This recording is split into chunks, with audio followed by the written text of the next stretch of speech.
তাদেরকে আল্লাহ নবী সাল্লাল্লাহু আলাইহি ওয়াসাল্লাম দাইয়ুস বলে ঘোষণা দিয়েছেন।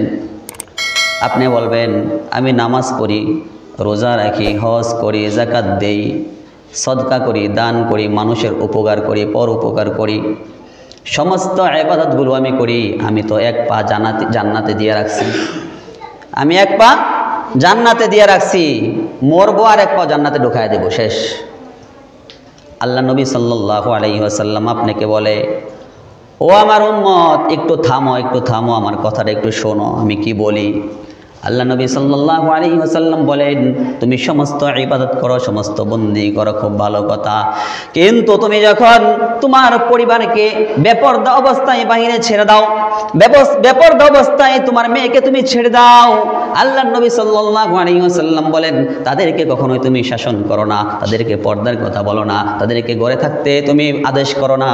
এরকম তোমার স্ত্রীকে তুমি বেপরদা অবস্থায় ছেড়ে দিছ, যা ইচ্ছে করে। কোন পুরুষ তোমার স্ত্রীর সাথে কথা বলে, কোন পুরুষ তোমার মেয়ের সাথে অবাধে কথা বলতেছে, রাস্তাঘাটে হাত ধরে চলতেছে, তুমি কোনো কিছুই বলো না। আল্লাহ নবী সাল্লাল্লাহু আলাইহি ওয়াসাল্লাম বলেন, তুমি যত নামাজ পড়ো, যত ইবাদত বন্দেগী করো, তোমার কোনো ইবাদত বন্দেগী কাজ হবে না। তোমার কপালে কাল কিয়ামতের ময়দানে লেখা থাকবে আদ-দাইয়ুস, ওই ব্যক্তিটা হলো দাইয়ুস, আর এই দাইয়ুসের জন্য আল্লাহ তাআলার জান্নাতকে হারাম করেছেন। দাইয়ুসের জন্য আল্লাহ তাআলা জান্নাতকে হারাম করেছেন। নামাজ পড়তে পড়তে আমি যদি কপালে দাগ ফেলায় দিই, হাঁটুতে হাতে দাগ ফেলায় দিই, তারপরেও আমার এই ইবাদত কাজে আসবে না, আমার ইবাদত কাজে আসবে না, আমার নামটা কাল কিয়ামতের ময়দানে আমার কপালে অটোমেটিক লেখা উঠে যাবে, আমার নামটা হবে দাইয়ুস, আর এই দাইয়ুসের জন্য জান্নাত হারাম। আল্লাহ সুবহানাহু ওয়া তাআলা যত প্রকারের মাখলুকাত সৃষ্টি করেছেন, সমস্ত প্রকারের মাখলুকাতের হেফাজতের জন্য আল্লাহ সুবহানাহু ওয়া তাআলা এরকমভাবে বিভিন্ন উপকরণ ব্যবহার করেছেন, বিভিন্ন ব্যবস্থাপনা আল্লাহ সুবহানাহু ওয়া তাআলা রেখেছেন। এরকমভাবে বিজ্ঞানময় আল্লাহ সুবহানাহু ওয়া তাআলা পশুদেরকে দেখেন, লুমের সাহায্যে আল্লাহ তাআলা তাদের দেহটা, তাদের লজ্জাস্থান আল্লাহ তাআলা এরকমভাবে আবৃত করে রেখেছেন। পাখিদেরকে পালকের সাহায্যে, তেমনইভাবে গাছ বৃক্ষলতা তরুলতাকে আল্লাহ সুবহানাহু ওয়া তাআলা বিভিন্ন ফুল ফলের মাধ্যমে আবৃত করে রেখেছেন। আল্লাহ পাক রব্বুল আলামিন আশরাফুল মখলুকাত এই নারী জাতির উপর তেমনইভাবে আল্লাহ তাআলা পর্দাকে ফরজ করে দিয়েছেন।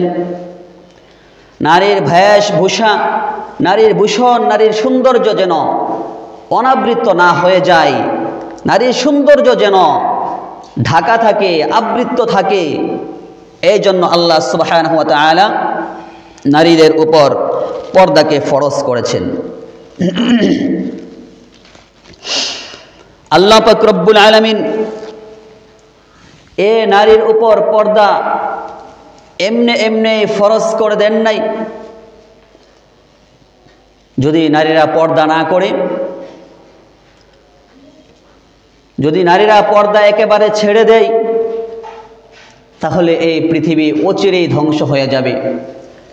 কারণ আমরা দেখি মানুষ, আসলে মানুষের মতো যদি মানুষ না থাকে, আল্লাহ আল্লাহ বলার মতো যদি এ পৃথিবীতে লোক না থাকে, তাহলে আল্লাহ সুবহানাহু ওয়া তাআলা এ পৃথিবী রাখবেন না। আল্লাহ তাআলার কাছে এ পৃথিবীর মূল্য একটা মাছি, একটা মশার যে পাখনা আছে, এই মাছি আর মশার পাখনার সমতুল্যও আল্লাহ তাআলার কাছে এই পৃথিবীর মূল্য নাই।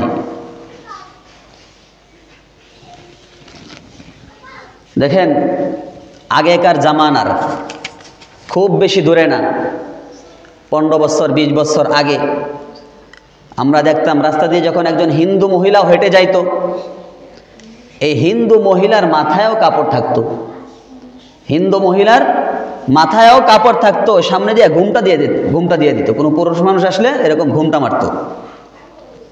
বড় দুঃখ আর পরিতাপের বিষয়, এখন অধিকাংশ মুসলমান মা বোনদের মাথায় কাপড়ই থাকে না।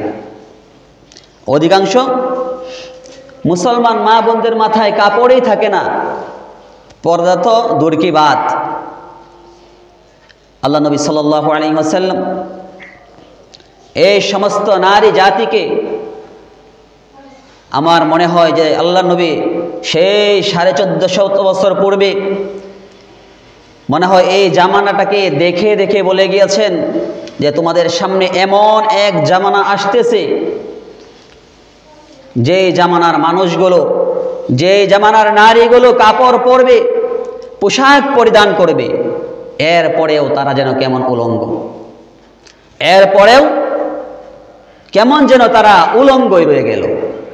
আল্লাহ নবী সাল্লাল্লাহু আলাইহি ওয়াসাল্লাম সেই 1450 বছর পূর্বে আমাদেরকে এই বাণী শুনিয়ে গিয়েছেন। আজকে আমরা রাস্তাঘাটে, হাটে বাজারে, চলাফেরায়, উঠায় বসায় সর্বত্র রসূলের এই হাদিসের প্রতিফল আমরা দেখতে পাই। সব জায়গায় এই হাদিসের প্রতিফল আমরা দেখতেছি। বড় দুঃখ আর পরিতাপের বিষয় যে আমরা মুসলমান, আমার মেয়ে স্কুল কলেজ ভার্সিটিতে পড়ে, বাসা থেকে বের হলো, তার মাথায় কাপড় নাই, বাসা থেকে বের হলো, এমন টাইট ফিট পোশাক পরিধান করলো, আমি কিছুই বললাম না আমার মেয়েকে। আমার স্ত্রী বাসায় থেকে বের হলো, আমি কিছুই বললাম না। আধুনিকের ছোঁয়া, পাশ্চাত্যের পাচারকৃত সংবাদ, পাশ্চাত্যের পাচারকৃত বিজ্ঞাপনে আমাদের নারী সমাজ আজকে কলুষিত হয়ে গেছে। আমাদের নারী সমাজ আজকে অর্ধালঙ্গ হয়ে গেছে। দেখেন, এখন তো মেয়েরা ছেলেদের পোশাক দখল করতেছে, আর ছেলেরা মেয়েদের এরকম নাকের ফুল, কানের দুল, গলার চেইন, হাতের চুড়ি, এগুলো দখল করে ফেলতেছে। ছেলে এরকমভাবে কানে দুল দেয়, হাতে চুড়ি পরে, গলায় সুন্দর সোনার চেইন পরে ঘুরতেছে। এগুলো হলো মেয়েদের, এই অলংকার পাতি মেয়েরা ব্যবহার করবে। এগুলো তো ছেলেদের জন্য নিষিদ্ধ, ছেলেদের জন্য হারাম। মেয়েদের পোশাক ছেলেরা পরা, মেয়েদের বেশভূষা ছেলেরা ধরা, ছেলেদের বেশভূষা মেয়েরা ধরা, আল্লাহ নবী সাল্লাল্লাহু আলাইহি ওয়াসাল্লাম, আল্লাহ পাক রব্বুল আলামিন সম্পূর্ণরূপে হারাম ঘোষণা করেছেন। এখন বড় দুঃখ আর পরিতাপের বিষয় হলো যে আমাদের সমাজের নারীরা, অনেক নারী, সব না আলহামদুলিল্লাহ এখন অনেক ভালো আছে, এর ভেতরে অনেক নারী আছে যারা বাসা থেকে বের হয় এমন টাইট ফিট পোশাক পরিধান করে, যে পোশাকের যে উদ্দেশ্য, যে আমি পোশাক পরলাম, যে পোশাকের একটা উদ্দেশ্য আছে, আমি কি জন্য পোশাকটা পরতেছি, এই পোশাক পরার উদ্দেশ্যই হাসিল হচ্ছে না। কারণ সে এমন টাইট পোশাক পরিধান করেছে, এই টাইট ফিট পোশাক পরিধান করার কারণে নারীর যে একটা নারীত্ব আছে, নারীর গোপনাঙ্গ যে আছে, যেগুলো মানুষকে দেখানো জায়েজ নাই, মানুষকে দেখানো হারাম, সেগুলো রাস্তায় ঘাটে, চলায় ফেরায়, হাটে বাজারে অবাধে দেখা যায়। এটা কিয়ামতের একটা আলামত। আল্লাহ নবী সাল্লাল্লাহু আলাইহি ওয়াসাল্লাম বলে গিয়েছেন, এটা কিয়ামতের একটা আলামত।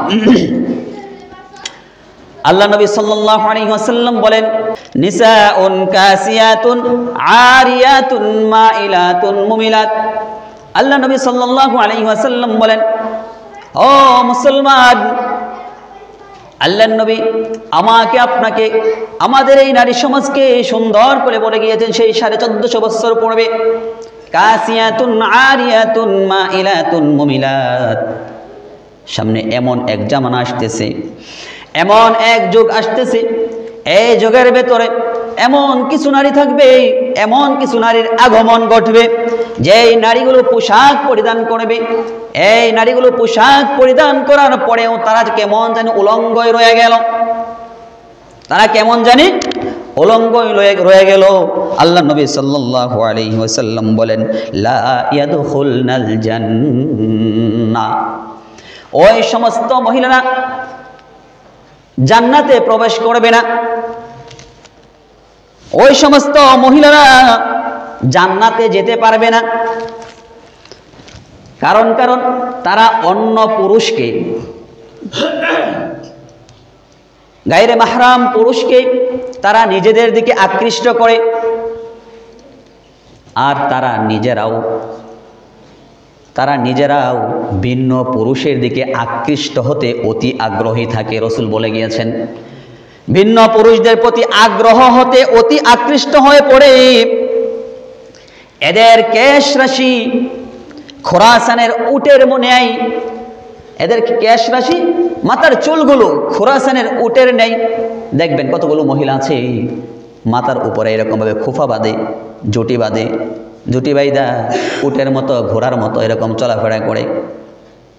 রাস্তাঘাটে মানুষ আছে না নাই সেই দিকে কোনো ভ্রুক্ষেপ নেই। পুরুষ দেখলেও সাইড দেয় না, পুরুষ দেখলেও সাইড দিতে চায় না, এরকম মহিলা আছে। আল্লাহ নবী সাল্লাল্লাহু আলাইহি ওয়াসাল্লাম এই মহিলাদের ব্যাপারে বলে গিয়েছেন, ওই মহিলারা জান্নাতে যাবে না তো যাবেই না, ওরা জান্নাতের ঘ্রাণও পাবে না। আর জান্নাতের ঘ্রাণ 500 বছর দূরের রাস্তা থেকে পাওয়া যায়। আল্লাহ তাআলা যারা জান্নাতে যাবে, আল্লাহ তাআলা ওই রকম 500 বছর রাস্তা দূর থেকে ওই জান্নাতীদেরকে জান্নাতের ঘ্রাণ তাদের নাকে পৌঁছায়া দেন। সুবহানাল্লাহ। তাহলে ওই মহিলারা জান্নাতে যাবে না তো যাবেই না, তারা জান্নাতের ঘ্রাণটাও পর্যন্ত পাবে না। এই জন্য আল্লাহ নবী সাল্লাল্লাহু আলাইহি ওয়াসাল্লাম এত কঠিন হুঁশিয়ারি এই নারী জাতির জন্য দিয়েছেন।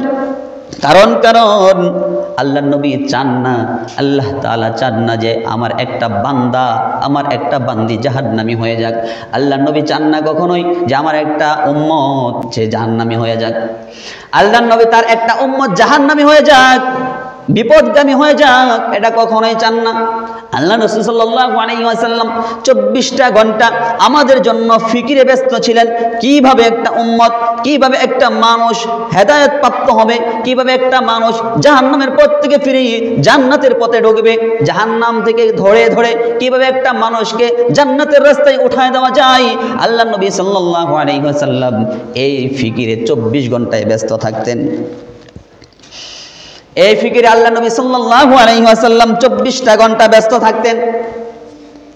আল্লাহ রাসূল সাল্লাল্লাহু আলাইহি ওয়াসাল্লাম বলেছেন, যেই ব্যক্তি তার জবান ও লজ্জাস্থানের হেফাজতের দায়িত্ব আমাকে দিবে, যেই ব্যক্তি তার লজ্জাস্থানের হেফাজত করবে এবং তার মুখের হেফাজত করবে, জবানের হেফাজত করবে, তাকে জান্নাতে নেওয়া আমার উপর জিম্মাদারি। আল্লাহ নবী সাল্লাল্লাহু আলাইহি ওয়াসাল্লাম ওই ব্যক্তির জান্নাতের জিম্মাদারি রাসূল আকরাম সাল্লাল্লাহু আলাইহি ওয়াসাল্লাম নিয়ে গেছে। এরপরেও যেই ব্যক্তি বেগানা মহিলাদের দিকে তাকাবে, কারো চোখ পড়ে গেছে একবার, আপনি চোখ সঙ্গে সঙ্গে ঘোরান, এর বদলেতে আল্লাহ সুবহানাহু ওয়া তাআলা আপনার গুনাহ মাফ করবেন, সঙ্গে সঙ্গে আপনাকে নেকিও দান করবেন। গুনাহ মাফ, নেকিও পাওয়া যাবে, কারণ এটা একটা মনের জিহাদ। এই নারীর প্রতি আল্লাহ তাআলা মানুষকে আকর্ষণ দিয়েছেন। এখান থেকে যদি আপনি চোখ ফেরাতে পারেন, তাহলে আল্লাহ তাআলা গুনাহ মাফ করবেন, সঙ্গে সঙ্গে আপনাকে নেকিও দান করবেন। আল্লাহ নবী সাল্লাল্লাহু আলাইহি ওয়াসাল্লাম বলেন, এরপরেও এই সুসংবাদ পাওয়ার পরেও যেই পুরুষ বেগানা মহিলার দিকে কুদৃষ্টিতে তাকিয়ে থাকবে, কুদৃষ্টিতে তাকাবে, আল্লাহ নবী সাল্লাল্লাহু আলাইহি ওয়াসাল্লাম বলেন, কিয়ামতের ময়দানে আল্লাহ সুবহানাহু ওয়া তাআলা ওই পুরুষের চোখে সীসা গলায়া তারপর এই পুরুষের চোখে ঢেলে দিবে। সীসা গলায়া এই পুরুষের চোখে ঢেলে দিবে। আর মহিলাকে এই বেপরদায় চলার কারণে, এই মহিলা বেপরদায় চলার কারণে পুরুষ মানুষ সুযোগ পাইছে তার দিকে তাকানোর জন্য। এর কারণে আল্লাহ সুবহানাহু ওয়া তাআলা তাকে বিভিন্ন রকম আযাবে গ্রেফতার করবেন, তাকে বিভিন্ন রকম আযাবে গ্রেফতার করবেন। ফাতেমা এবং আলী রাদিয়াল্লাহু তাআলা আনহুমা একদিন আল্লাহ নবী সাল্লাল্লাহু আলাইহি ওয়াসাল্লামের কাছে গেলেন সাক্ষাৎ করার জন্য। গিয়ে দেখে রাসূল সাল্লাল্লাহু আলাইহি ওয়াসাল্লাম কাঁদতেছে, রাসূল ক্রন্দন করতেছে। আলী রাদিয়াল্লাহু তাআলা আনহু জিজ্ঞাসা করলেন, ইয়া রাসূলুল্লাহ, ইয়া হাবিবাল্লাহ, আপনি কি জন্য ক্রন্দন করতেছেন? আপনাকে কেউ গালি দিছে নাকি, কেউ হুমকি দিছে, কেউ হুমকি দিছে নাকি? আল্লাহ নবী সাল্লাল্লাহু আলাইহি ওয়াসাল্লাম বলেন, না না না, আমি এই জন্য ক্রন্দন করতেছি না। মেরাজের রজনীতে আল্লাহ সুবহানাহু ওয়া তাআলা আমাকে জান্নাত ঘুরায় দেখাইছেন, জাহান্নাম ঘুরায় দেখাইছেন। আমি জান্নাতে গেলাম, জান্নাতে গিয়ে দেখি অধিকাংশ জান্নাতবাসী হলো গরিব মানুষ, অধিকাংশ জান্নাতবাসী হলো গরিব মানুষ। আর আমি জাহান্নামে গিয়ে দেখি অধিকাংশ জাহান্নামী হলো মহিলা, অধিকাংশ জাহান্নামী হলো মহিলা। আল্লাহ নবী সাল্লাল্লাহু আলাইহি ওয়াসাল্লাম বলেন, এই মহিলাদের কথা চিন্তা করে আমার চোখ দিয়ে অজরে পানি ঝরতেছে, আমার কান্না পাইতেছে, আমি ক্রন্দন করতেছি এই মহিলাদের দিকে চিন্তা করে। কারণ আমি চাই না কোনো একটা নারী জাহান্নামে চলে যাক। এর কারণ কি? কারণ কি? আল্লাহ নবী সাল্লাল্লাহু আলাইহি ওয়াসাল্লাম বলেন, এই মহিলাদের জাহান্নামে যাওয়ার এক নাম্বার কারণ হলো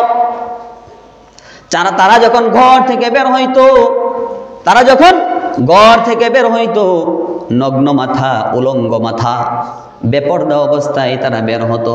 তাদের কেশ রাশিকে ভিন্ন পুরুষকে দেখাতো, ভিন্ন পুরুষ যেন তাদের প্রতি আকৃষ্ট হয়, ভিন্ন পুরুষ যেন তাদের প্রতি আকৃষ্ট হয়ে পড়ে, এই জন্য তাদের কেশ খোলা রাখতো, তাদের চুলগুলো দেখাইতো। আল্লাহ নবী সাল্লাল্লাহু আলাইহি ওয়াসাল্লাম বলেন, এই সমস্ত মহিলাদেরকে আমি দেখেছি জাহান্নামে। আল্লাহ পাক রব্বুল আলামিন তাদের চুল ধরে আল্লাহ তাআলা এরকম ভাবে তাদের চুলের ভেতর আটকিয়ে তাদেরকে এই মাথার ভেতর আগুন দিয়ে তাদেরকে শাস্তি দিতেছেন। চুল দ্বারা ঝুলে এরকম মাথার ভেতর আগুন দিয়ে তাদেরকে আল্লাহ তাআলা শাস্তি দিতেছেন। দুই নাম্বার ব্যক্তি হলো, দুই নাম্বার নারী হলো যে নারীটা এইরকম ভাবে একাধারে বহুত বছর পর্যন্ত, 50 বছর 60 বছর পর্যন্ত তার স্বামীর সাথে সংসার করলো।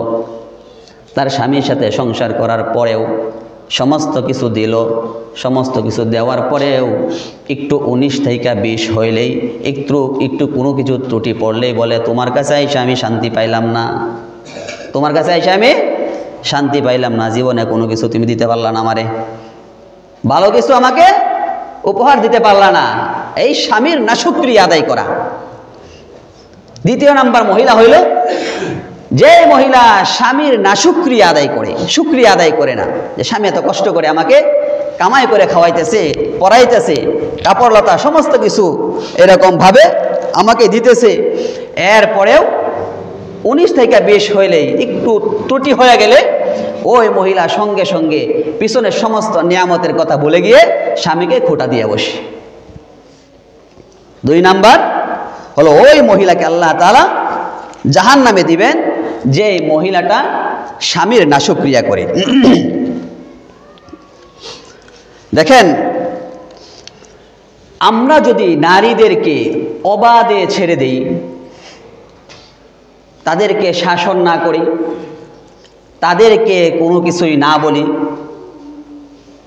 তাহলে আমাদের কি হবে? আজকাল অনেক মেয়ে আছে, মা বোন আছে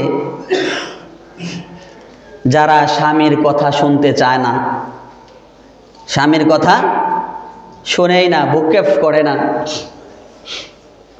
স্বামী কয় ডানে চলো, সে চলে বামে।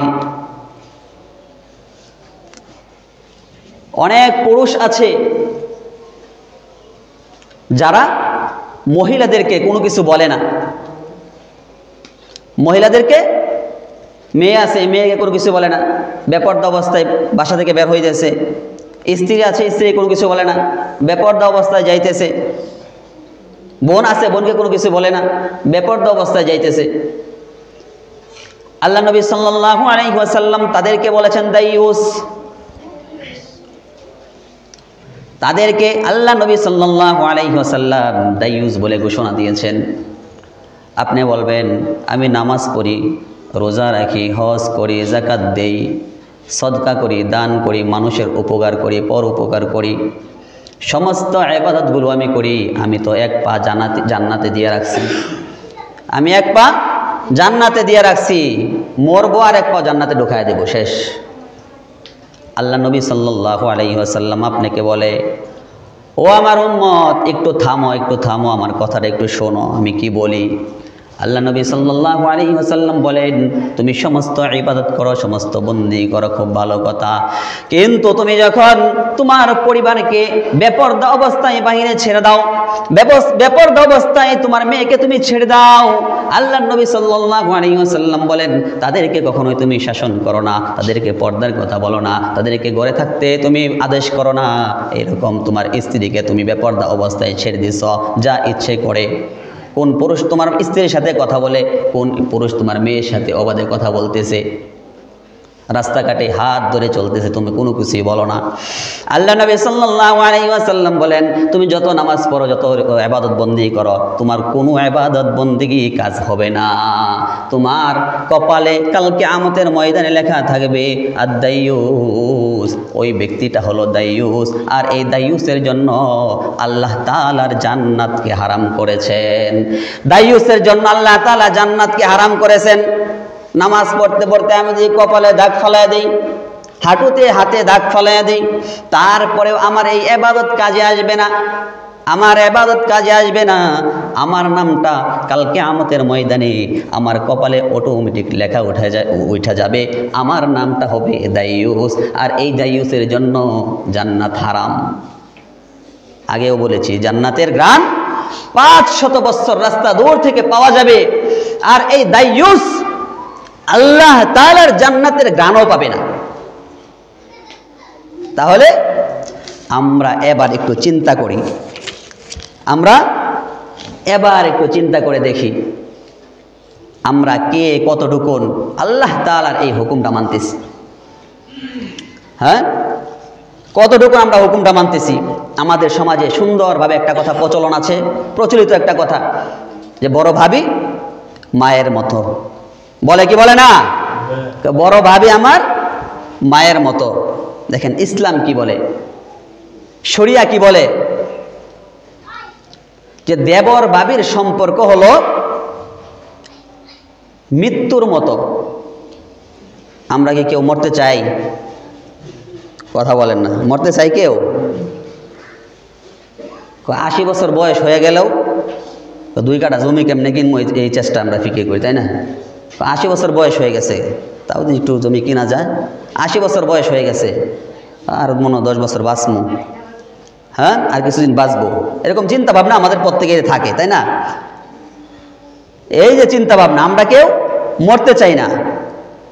তাহলে দেবর ভাবির সম্পর্ক হলো মৃত্যু, কেউ মৃত্যু চায় না। আরেকটা সম্পর্ক হলো বিষাক্ত সাপ। দেবর আর ভাবির সম্পর্ক হলো বিষাক্ত সাপের নেই। বিষাক্ত সাপ কেউ কাছে আনতে চায় না, মৃত্যুকে কেউ কাছে ডাকতে চায় না। তেমনি ভাবে দেবর আর ভাবির সাথে দেখা করাও হারাম, তাদের সাথে কথা বলাও হারাম। তাহলে তো আমাদের সমাজে সুন্দরভাবে, এটা তো অহরহ, শতকরা 97, 98 জন এরকম।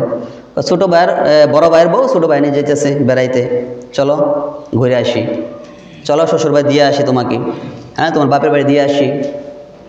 এটা তো হারাম ভাই, সম্পূর্ণরূপে হারাম। আরেকটা ফিতনা হলো, শ্বশুর বাড়ি গেছে, শালির হাত ধরে না ঘুরলে হয় না, শালির হাত ধরে না ঘুরলে মজা লাগে না। খারাপ লাগতেছে নাকি কথা? হ্যাঁ না, খারাপ লাগলে ভালো, খারাপ যদি লাগে তাইলে ভালো, খারাপ না লাগলে কেমনে হইব? খারাপ লাগলে হেদায়েত আসবে, আর যদি খারাপ না লাগে, মিষ্টি মিষ্টি লাগলে তো আর হেদায়েত আসবে না। শালির হাত ধরে না ঘুরলে কোনো মজাই নাই। শালি ছাড়া বিয়ে করলে কি মজা আছে নাকি রে মিয়া? শালি ছাড়া বিয়ে করলে মজা নাই, শালির হাত ধরে ঘোরা যায় না। আহা, আমরা তো মুসলমান ভাই, আমরা তো জান্নাত চাই, জাহান্নাম চাই না।